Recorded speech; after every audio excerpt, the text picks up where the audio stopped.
2 கொரிந்தியர் புஸ்தகத்திலே 11ஆம் அதிகாரம். பவுல் ஏற்கனவே கொரிந்து மக்களுக்கு பவுல் மீது வைத்த குற்றச்சாட்டுகளுக்கான பதிலாக சில காரியங்களை கூறியிருக்கிறார். அதாவது பவுல் அப்போஸ்தலன் ஒரு அப்போஸ்தலனே கிடையாது, அவன் தேவனால் நடத்தப்படுகிறவன் அல்ல என்று சொல்லி பவுலை குறித்து குற்றம் சாட்டுவோர்கள் கொரிந்து மக்களிடத்திலே காணப்பட்டார்கள். கொரிந்து மக்களை குழப்பக்கூடியவர்களாக இருந்தார். அது வெறும் பவுலை குற்றம் சாட்டுவதோடு மட்டும் நிற்கக்கூடிய ஒரு விஷயம் அல்ல. பவுல் அப்போஸ்தலன் அல்ல என்று சொல்வது அது பவுலை குறித்ததான ஒரு விஷயம் மட்டும் அல்ல. அப்படி என்றால் பவுல் அதை கண்டுக்காமல் விட்டிருப்பார். ஆனால் இதற்கு பின்னணியிலே ஒரு பெரிய சதி உள்ளது, ஒரு சாத்தானுடைய சதி உள்ளது. அதை குறித்துதான் 2 கொரிந்தியர் 11ஆம் அதிகாரத்திலே பவுல் விளக்கமாக எழுதியிருக்கிறார். என்னவென்றால், பவுலை எந்த அடிப்படையிலே பவுல் அப்போஸ்தலன் அல்ல என்று கூறுகிறார்கள் என்கிறதை மிக முக்கியமாக இருக்கிறது. பவுலை ஏன் அப்போஸ்தலன் அல்ல என்று சொல்லி சொன்னார்கள்? நாம் சென்ற வாரங்களிலே பார்த்திருக்கிறோம். பவுலுடைய தோற்றத்தின் அடிப்படையிலே. பவுல் பார்ப்பதற்கு எப்படி இருக்கிறார்? பலவீனமான தோற்றத்தோடு இருக்கிறார். அவருடைய பேச்சு மக்களால் கவரக்கூடிய ஒரு பேச்சு அல்ல. பவுலுடைய பேச்சு ஒரு கவரக்கூடிய பேச்சு அல்ல. அப்போ உருவம், அவருடைய பேச்சு, இந்த அடிப்படையிலே பவுல் அப்போஸ்தலர் அல்ல என்று தெரிவித்திருக்கிறார்கள். அடுத்ததாக முக்கியமான ஒரு குற்றச்சாட்டு, பவுல் உண்மையிலேயே தேவனால் அனுப்பப்பட்ட அப்போஸ்தலனாக இருந்தால் ஏன் அவர் சிறையில் இருக்க வேண்டும்?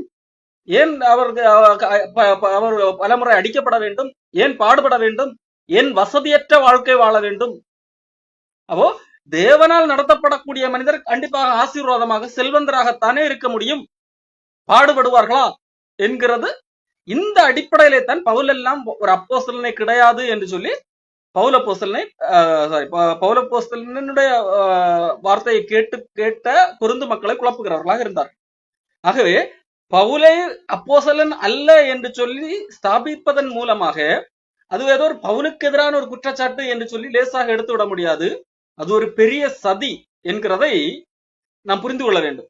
அதை இங்கே பவுல் தெளிவுபடுத்துகிறார். இதற்கு பின்பதாக ஒரு பெரிய சதி நடக்கிறது என்கிறதை பவுல் சொல்லுகிறார். 1 கொரிந்தியர் 11ஆம் அதிகாரத்திலே பவுல் சொல்லுகிறார், என் புத்தியினத்தை நீங்கள் சற்றே சகித்தால் நலமாக இருக்கும், என்னை சகித்தும் இருக்கிறீர்கள் என்று சொல்லி சொல்லுகிறார். அதாவது என்னை நீங்கள், அதாவது பவுலை மற்ற மக்கள் பவுலை வேண்டாம் என்று சொல்லி பவுல் மீது வெறுப்பை மூழ்கிறவர்கள் பவுல் ஒரு முட்டாள் என்றுதான் சொல்லி வைத்திருந்தார்கள். அந்த அடிப்படையில அதே வார்த்தையை எடுத்து பயன்படுத்துகிறது. என்னை நீங்கள் புத்தியினாக முட்டாளாக நினைத்தாலும் அப்படியாக சகித்துக் கொள்ளுங்கள், ஏற்றுக்கொள்ளுங்கள். ஏற்கனவே சகித்திருக்கிறீர்கள், அப்படியே ஏற்றுக்கொள்ளுங்கள் என்பதாக சொல்லுகிறார். என்னுடைய புத்தியினத்தை, என்னுடைய முட்டாள்தனத்தை, அதாவது நான் செய்கிற காரியங்கள் முட்டாள்தனமானது என்கிறதான் யாருடைய குற்றச்சாட்டு? பவுல் அந்த கொரிந்து மக்களிடத்திலே பவுலுக்கு எதிரான பேச்சை பேசுகிறவர்களுடைய குற்றச்சாட்டு. இவன் முட்டாள்தனமாக நடந்து கொண்டிருக்கிறான். யாராகலும் கிறிஸ்துவுக்காக பாடு சகிப்பார்களா? உண்மையே கடவுள் வல்லமை உள்ள கடவுளுக்காக செயல்படுகிறவர்கள் எப்படி பாடுபட முடியும்? பவுல் முட்டாள்தனமாக இருக்கிறார், அவருடைய பேச்சு எல்லாம் முட்டாள்தனமாக இருக்கிறது, பவுலுடைய செயல் எல்லாம் முட்டாள்தனமாக இருக்கிறது.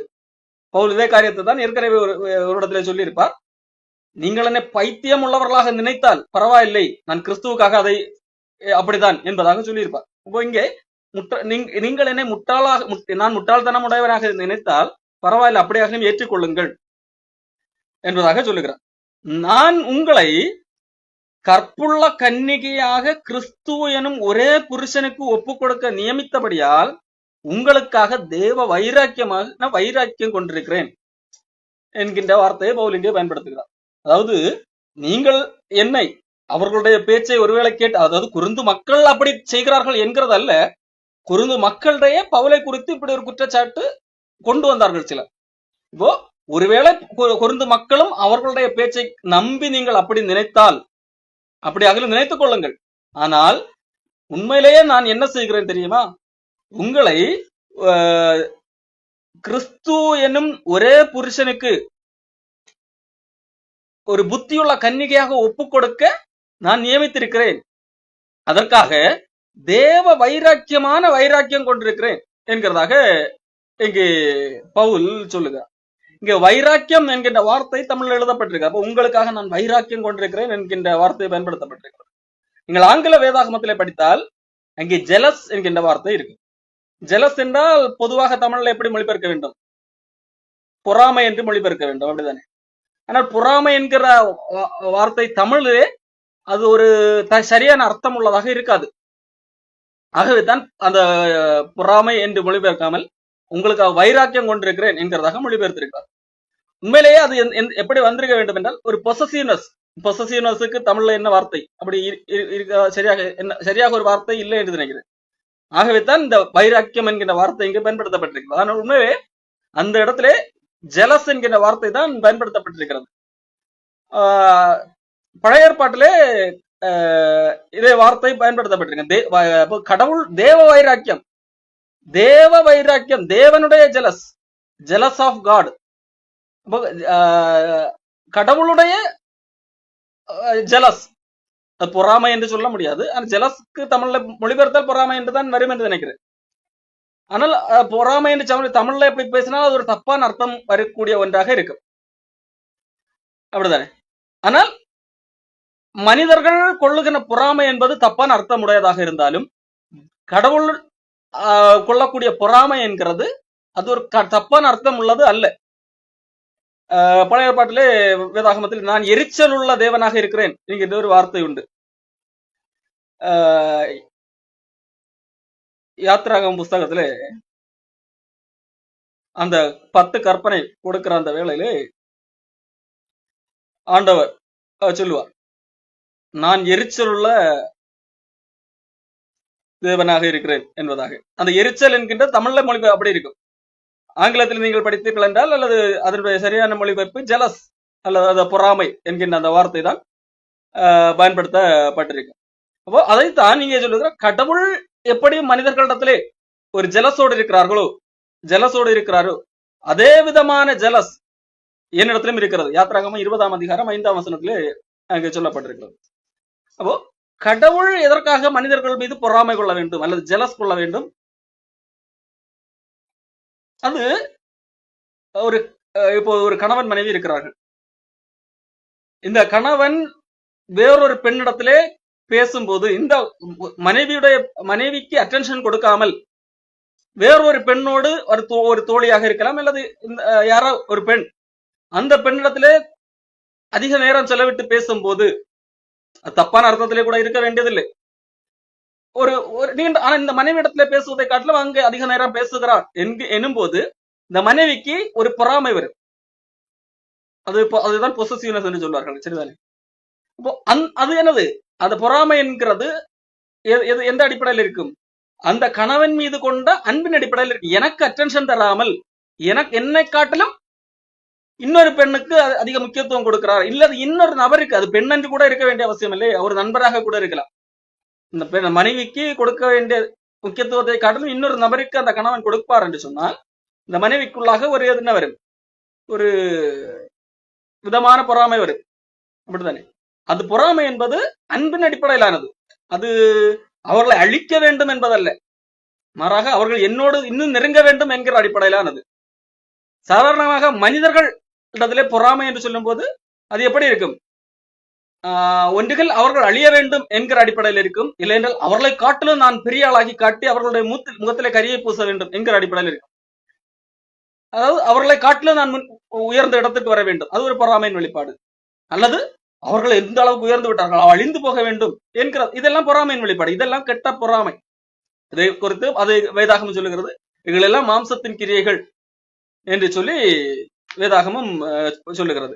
ஆனால் இங்கே தேவ வைராக்கியம் என்று சொல்லப்படுவது அல்லது நான் எரிச்சல் உள்ள தேவனாக இருக்கிறேன் என்று சொல்லி கடவுள் சொல்வது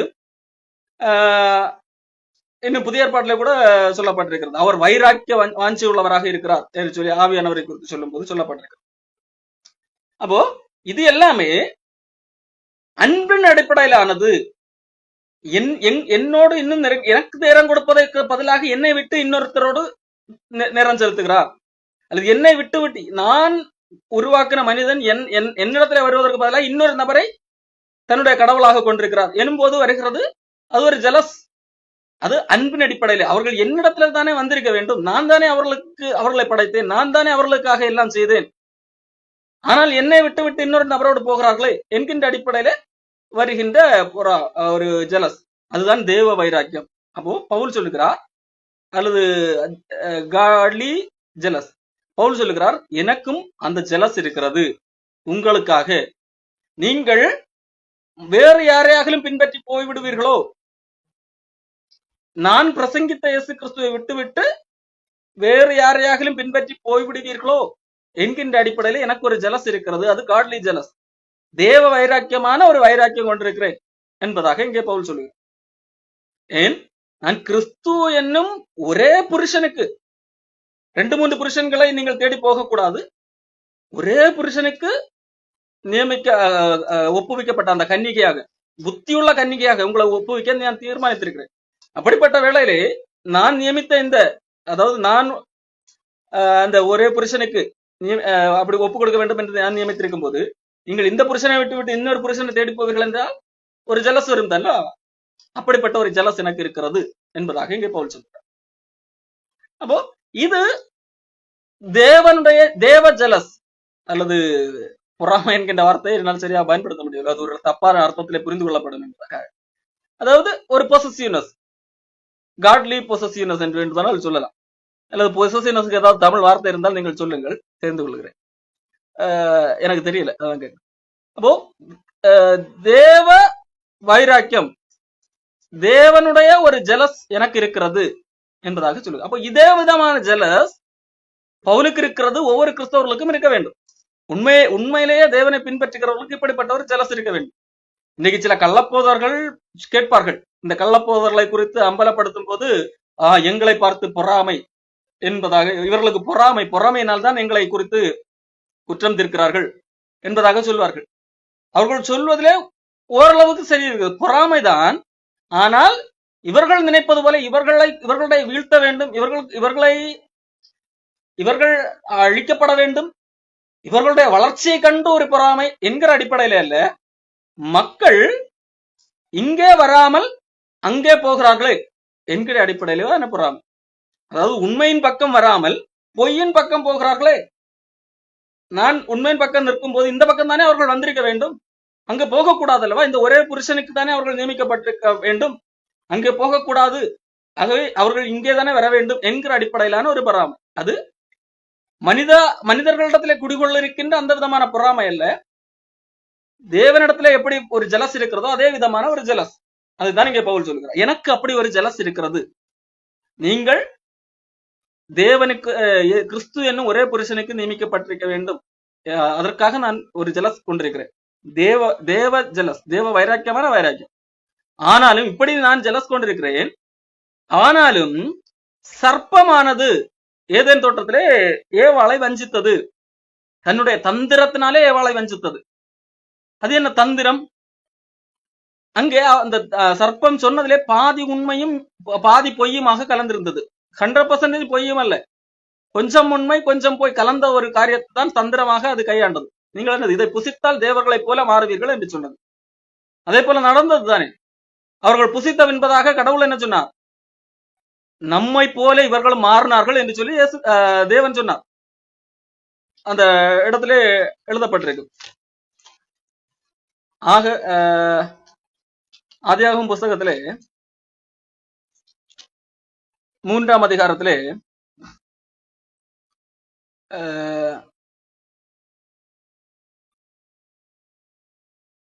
2ஆம் வசனத்திலிருந்து படிக்கிறேன்.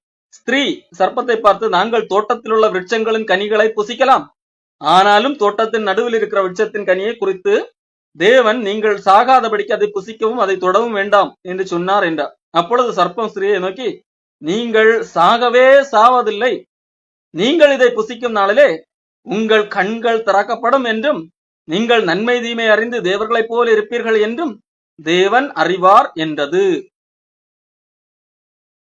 இப்போ இதுல சாத்தான் சொன்னதிலே பல காரியங்கள் உண்மையான ஒரு விஷயம். நீங்கள் சாகவே சாவதில்லை என்கிறது ஒரு வகையிலே உண்மையான ஒரு விஷயம்தான். மாம்சத்திலே அப்பொழுதே என்னது, செத்து போகவில்லை. அவர்கள் தேவனுடைய உறவை இழந்து அன்றைக்கே மரணித்தவர்களாக காணப்பட்டார். தேவ உறவு துண்டிக்கப்பட்டது. அது கடவுள் சொன்ன அதுதான் மரணம். ஆனால் சாத்தான் என்னது சத்தம் சொன்னதும் சாத்தானுடைய பார்வையில ஒரு விதமான உண்மைதான். சாகவே சாவதில்லை. அடுத்ததாக நீங்கள் புசைக்கும் நாளிலே உங்கள் கண்கள் திறக்கப்படும் என்று இங்கே சாத்தான் சொல்லுகிறார். அதே போல அவர்களுடைய கண்கள் திறந்தது. அவர்கள் பழம் புசித்து சாப்பிடுகிறார்கள். அதன் பிறகு நடந்தது 7ஆம் வசனத்தில் எழுதப்பட்டிருக்கிறது. அப்பொழுது அவர்கள் இருவருடைய கண்களும் திறக்கப்பட்டது என்று எழுதப்பட்டிருக்கிறது. அடுத்ததாக நீங்கள் நன்மை தீமை அறிந்து தேவர்களைப் போல இருப்பீர்கள் என்று தேவன் அறிவார் என்றது. இது நடந்ததா என்று கேட்டால் இதுவும் நடந்தது. இதை யார் சொல்லுகிறார்? கடவுளே சொல்லுகிறார். பாருங்கள், ஆதியாகமம் 3:22 பின்பு தேவனாகிய கர்த்தர் இதோ மனுஷன் நன்மை தீமை அறியத்தக்கவனாய் நம்மில் ஒருவரை போல ஆனான் என்று சொல்லி கடவுள் சொல்லுகிறார். மனுஷன் நன்மை தீமை அறியத்தக்கவனாக மாறிவிட்டான். இப்ப சாத்தான் சொன்னதுல ஏதாவது பொய் இருக்கிறதா? தந்திரம் இருக்கிறது. என்ன? ஆனால் பார்ப்பதற்கு உண்மை போல இருக்கிறது. ஆனால் இதுல என்ன இருக்கிறது? சில பொய்கள் கலந்து இருக்கிறது, அல்லது அதுல ஒரு தந்திரம் இருக்கிறது. என்ன? தேவன் சொன்ன மரணம் என்கிற காரியம் வேறு, சாத்தான் இங்கே மரணம் என்று சொன்னது வேறு. நீ இதை புசிக்கும் நாளிலே சாகவே சாவா என்று சொல்லி கடவுள் எதை மனதிலே வைத்து சொல்லுகிறார்? தேவனுடைய உறவு துண்டிக்கப்படுகிறது. அதாவது இந்த இளையகுமாரனுடைய கதை உங்களுக்கு தெரியும். இயேசு கிறிஸ்து சொன்ன கதை. அந்த கதையிலே இளையவன் வீட்டை விட்டு செல்லுகிறான், திரும்ப வருகிறான். தகப்பன் சேர்த்து கொண்ட பிறகாக கடைசியில் அது சொல்லுகின்ற அந்த தகப்பன் சொல்லுகிற வார்த்தை, இவன் மரித்தான் திரும்பவும் உயிர்த்தான் என்பதாக சொல்லுவார். அதாவது மரித்தல் என்று உண்மையில அவன் மரித்தானா? மரிக்கவில்லை. அப்போ தகப்பனுடைய பார்வையில் எது மரணமாக இருந்தது? அவன் எப்பொழுது தகப்பனை விட்டு பிரிந்து போனானோ அதைத்தான் அங்கே தகப்பன் மரணம் என்று சொல்லுகிறான். அப்போ உறவு துண்டிக்கப்படுகிறது, மரணமாக சொல்லப்படுகிறது. எபேசியர் புத்தகத்திலே கூட நாம் அக்கிரமங்களினாலும் பாவங்களினாலும் மரித்தவர்களாக இருந்தோம் என்று நம்மை குறித்து சொல்லப்பட்டிருக்கிறது. அப்போ தேவ உறவற்றவர்களாக, தேவனுக்கு விரோதமாக அல்லது ரட்சிக்கப்படுவதற்கு முன்பதாக தேவ உறவற்றவர்களாக இருக்கின்ற சூழலே நம்மை குறித்து வேதாகம் சொல்லுகிற காரியம், நாம் மரித்தவர்கள். அப்போ கடவுளுடைய பார்வையில மரணம் என்பது சரீர மரணத்தை அல்ல. சரீர மரணத்தை அடைந்தவர்களை குறித்து இயேசு கிறிஸ்து எல்லாம் சொல்லும்போது எப்படி சொல்லுகிறார்? நித்திரை அடைந்தவர்கள், உறங்கிக் கொண்டிருக்கிறவர்கள் என்றுதான் சொல்லுகிறார். அப்போ ஆனால் உண்மையிலே மரணம் என்று எதை சொல்லப்படுகிறது? தேவனற்றவர்கள், தேவன் இல்லாத இடத்தில் வசிப்பவர்கள், அவர்கள் தான் மரணம் அடைந்தவர்களாக இருக்கிறார்கள். இரண்டாம் மரணம் என்று சொல்லப்படுகிறது, அதுவும் என்றுதான். அவர்கள் அங்கே இரண்டாம் மரணம் என்று சொல்லக்கூடிய இடத்துல மரணம் என்றால் ஒன்றுமே நினைவில்லாத இடம் தானே. ஒரு சரீர மரணம் என்று சொன்னால் இந்த செத்த சரீரத்தை நாம் அடித்தாலும் அந்த சரீரத்துக்கு சோரணம் இருக்காது, திருப்பி அடிக்காது. அதான் உண்மை மரணம். ஆனால் இரண்டாம் மரணம் என்று சொல்லப்படும் போது அங்கே அவர்களுக்கு உணர்வு இருக்கிறது, தீயினால் தகிக்கப்படுகிறது, அவர்களுக்கு உணர்வு இருக்கிறது. மரணம் என்பது தேவனற்ற ஒரு நிலை. அப்ப அதுதான் கடவுளுடைய பாயிண்ட் ஆஃப் வியூ. ஆனால் இங்கே சாத்தான் சொல்லுகிறது ஒரு வகையில உண்மை என்னது? நீங்கள் சரீர மரணம் அடையவில்லை, நீங்க உங்களுடைய கண்கள் திறக்கப்படும். ஆனா கண்கள் திறக்கப்படுவது நல்லதா கெட்டதா? அது சரியா தவறா? நீங்கள் நன்மை தீமை அறியத்தக்கவர்களாக மாறுவீர்கள், அது நல்லதா கெட்டதா? அதை குறித்து சத்தம் சொல்லவில்லை. இப்போ ஆண்டவர் ஒரு காரியத்தை அலோவ் பண்ணவில்லை என்று சொன்னால் அதை நம்முடைய நன்மைக்காகவே, அது ஆண்டவர் எப்பொழுது அவர்களுக்கு அலோவ் பண்ண வேண்டுமோ அப்பொழுது அலோவ் பண்ணுவார். ஆனால் சாத்தான் இங்கே தந்திரமாக சில உண்மைகளோடு சில தந்திரங்களை புகுத்தி அங்கே அல்லது பிரசன்ட் பண்ணுகிறான். அதுதான் அவனுடைய தந்திரம். அப்போ இங்கேயும் பவுலப்போஸ்தலன் சொல்லுகிறார், அதை போல சாத்தான் அன்றைக்கு தந்திரமாக செயல்பட்டதை போல, ஏவாளை ஏமாற்றிட்டு வந்தது போல இங்கேயும் நீங்களும் கிறிஸ்துவை பற்றிய உண்மை என்று விலகுவீர்களோ என்று சொல்லி விலகும்படி கெடுக்கப்படுவோம் என்று பயந்திருக்கிறேன். உங்கள் மனதும் கிறிஸ்துவை பற்றிய உண்மை நின்று விலகும்படி கெடுக்கப்படுமோ என்று பயந்திருக்கிறேன். உங்களுடைய மனதும் கிறிஸ்துவை பற்றிய உண்மை, கிறிஸ்துவை பற்றிய நேச்சர், கிறிஸ்து எப்படிப்பட்டவர் என்று சொல்ல நேச்சர் இருக்கிறது அல்லவா? நான் பிரசன்ட் பண்ணியிருக்கிறேன். அப்போஸ்தலனாகிய நான் சொன்ன உபதேசம், சுவிசேஷம், சுவிசேஷத்திலே நான் இயேசு கிறிஸ்துவ உங்களுக்கு காண்பித்திருக்கிறேன். அந்த இயேசு கிறிஸ்துவுக்கு என்று சில சுபாவங்கள் இருக்கிறது, அதுதான் கிறிஸ்துவை பற்றிய உண்மை. அதை அந்த காரியம் கெடுக்கப்படுவோம், அது தவறா, அது அந்த விஷயம் கெடுக்கப்பட்டு வேறொரு தவறான விதத்திலே கிறிஸ்து உங்களிடத்திலே அறிவிக்கப்படுவாரோ என்று பயந்திருக்கிறேன். எப்படி எப்படி எனில் சொல்லுகிறேன், உங்களிடத்தில் வருகிறவன் உங்களிடத்துல இப்போ வந்து என்ன நான் அப்போஸ்தலன் இல்லைன்னு சொல்லிக்கிட்டு உங்களை ஏமாத்திட்டு இருக்கிறான் இல்லையா? அதன் மூலமாக அவர்கள் சொல்ல வருவது என்ன? பவுலாகிய நான் அப்போஸ்தலன் கிடையாது, அவர்கள் தான் அப்போஸ்தலர்கள், அவர்கள் தான் சரியானவர்கள், நான் எல்லாம் சரியாக பேசுகிற பவுலாகிய நான் எல்லாம் பொய்யன், அப்போஸ்தலன் கிடையாது, உங்களை ஏமாற்றுகிறவன், ஆனால் அவர்கள் அப்போஸ்தலர்கள். அப்படி வருகிறார்கள் அல்லவா? அப்ப அவர்கள் என்ன சொல்லுகிறார்கள்? உங்களிடத்துல வருகிறவன் நாங்கள் பிரசங்கியாத வேறொரு இயேசுவை பிரசங்கித்தானால், அப்போ அவங்க பிரசங்கம் பண்ணுகிறது யாரை? இயேசு கிறிஸ்துவை தான் பிரசங்கம் பண்ணுகிறோம் என்று சொல்வார்கள். ஆனால் அது நாங்கள் பிரசங்கித்த இயேசு கிறிஸ்து அல்ல, அது வேறொரு இயேசு. இப்ப இயேசு கிறிஸ்து என்று சொல்லிதான் சொல்லுகிறார்கள், ஆனால் வேறொரு இயேசு. அவர்கள் எந்த இயேசு கிறிஸ்துவை பிரசங்கம் பண்ணுகிறார்கள்? இயேசு கிறிஸ்துவை பின்பற்றினால் பாடு கிடையாது, இயேசு கிறிஸ்துவை பின்பற்றினால் செல்வந்தர்களாகத்தான் இருக்க முடியும். ஆகவே அந்த அடிப்படையில் தான் பவுலை அப்போஸ்தலனே அல்ல என்று சொன்னார்கள். பவுலப்போஸ்தலன் சொல்லுகிற இயேசு கிறிஸ்து தப்பானவர். பவுலப்போஸ்தலன் பேசுகிற இயேசு கிறிஸ்து போய் அது உண்மையான இயேசு கிறிஸ்து அல்ல. நாங்கள் பிரசங்கம் பண்ணுகிற இயேசு கிறிஸ்து தான் சரி என்று சொல்லி அவர்கள் பேசுகிறார்கள். எந்த அடிப்படையிலே? அவர்கள் உலக பொருளாதார தோற்றத்தின் அடிப்படையிலே. பவுலுடைய தோற்றத்தை பாருங்கள், இவர்களை எல்லாமா கடவுள் தேர்ந்தெடுப்பார்? எங்களுடைய தோற்றத்தை பாருங்கள், எங்களுடைய பேச்சு திறமையை பாருங்கள். நாங்கள் தான் சரியான, நாங்கள் சொல்லுவதுதான் சரியான கடவுள் என்று சொல்லி அவர்கள் காண்பிக்கிற இயேசு கிறிஸ்துவே எந்த அடிப்படையில் இருக்கிறது? புறத்தோற்றத்தின் அடிப்படையில் இருக்கிறது. புறத்தோற்றத்தில் அவர்கள் காண்பிக்கிற அந்த பகட்டுத்தனத்தின் அடிப்படையில் இருக்கிறது, செல்வ செழிப்பின் அடிப்படையில் இருக்கிறது. ஒருவேளை பாடுபடுகிறது என்று சொன்னால் அது தப்பு. அப்படி பவுல் பேசினார் என்று சொன்னால் பவுல் அப்போஸ்தலனே கிடையாது, பவுல் ஒரு முட்டாள், பைத்தியக்காரன், அவனை பின்பற்றாதீர்கள் என்பதாக அவர்கள் சொல்லுகிறார். அதாவது உங்களிடத்திலே வருகிறவன் இப்படித்தான் பேசுகிறார். நாங்கள் பிரசங்கியாத வேறொரு இயேசு பிரசங்கித்தானால், அல்லது நீங்கள் பெற்றிராத வேறொரு ஆவியையும் நீங்கள் ஏற்றுக்கொள்ளாத வேறொரு சுவிசேஷத்தையும் பெற்றீர்களானால் நன்றாய் சகித்திருப்பீர்களே. ஒருவேளை நீங்கள் எங்கள் மூலமாக எங்கள் சுவிசேஷத்தை விசுவாசிப்பதன் மூலமாக ஆவியை பெற்றீர்கள், அல்லது எங்கள் சுவிசேஷத்தை ஏற்றுக்கொண்டீர்கள். இதை அல்லாமல் உங்களிடத்திலே வருகிறான் அல்லவா, அவன் பிரசங்கிக்கிற இயேசு கிறிஸ்து, அவன் தருகிற போலி ஆவி. இன்றைக்கு நிறைய போலி ஆவிகள் இருக்கிறது. பெந்தேகோஸ்தே சபைகள் எல்லாம் போலி ஆவிதான். காரணம், அவர்கள் ரட்சிக்கப்பட்டால் போதாது, ஆவியை பெற வேண்டும் என்றால் நீங்கள் அதை செய்ய வேண்டும், இதை செய்ய வேண்டும், அல்லது இந்த விசேஷ வரம் பெற்ற போதகர் உங்கள்ட்ட தலையில கை வைக்க வேண்டும் என்று சொல்லி அவர்கள் இஷ்டத்துக்கு தங்களுடைய ஆவிகளை கொடுக்கிறார்கள். வேறொரு ஏதோ ஒரு ஆவி, அந்த ஆவி என்ன செய்கிறது என்றால் மக்களை போட்டு கீழே போட்டு உருள என்று உருள வைக்கிறது. உடை விலகி போவது கூட தெரியாமல் அப்படி என்னமோக்க பண்ணுகிறது, வாய்க்கு வந்ததை உலர வைக்கிறது, மனிதனை அசிங்கப்படுத்துகிறது. அதாவது இப்படிப்பட்ட வேறொரு ஆவி.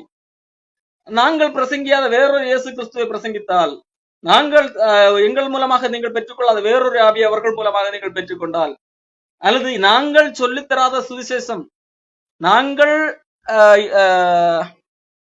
நீங்கள் ஏற்றுக்கொள்ளாத, எங்கள் மூலமாக நீங்கள் ஏற்றுக்கொண்டீர்கள், அந்த அல்லாத வேறொரு சுவிசேஷத்தை பெற்றீர்களானால் நீங்கள் நன்றாக சகித்திருப்பீர்களே. உண்மையிலே கொரிந்து மக்கள் அப்படி ஏற்றுக்கொள்ளவில்லை. காரணம், அவர்கள் பவுலுடைய சுவிசேஷத்தில்தான் நிலைத்திருக்கிறார்கள்.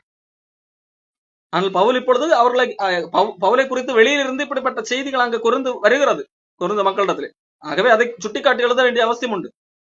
அப்போ அப்படி ஒருவேளை வந்தால், அப்படி அவர்கள் செய்கிறார்கள், அவர்கள் அப்படி பேசிக் கொண்டிருக்கிறார்கள் அல்லவா, அதை நீங்கள் பின்பற்றினால் நன்றாக சகித்திருப்பீர்களே. மகா பிரதான அப்போஸ்தலரிலும் நான் ஒன்றிலும் குறைவுள்ளவன் அல்ல என்று எண்ணுகிறேன். இப்போ இங்கே மகா பிரதான அப்போஸ்தலர் என்று சொல்லும் போது இங்கே பேதுரு, யோவான் போன்ற அப்போஸ்தலர்கள் இருக்கிறார்கள், அவர்களை காட்டிலும் நான் குறைவுள்ளவன் என்கிறதை இங்கே பவுல் ஒப்பிட்டு சொல்லவில்லை.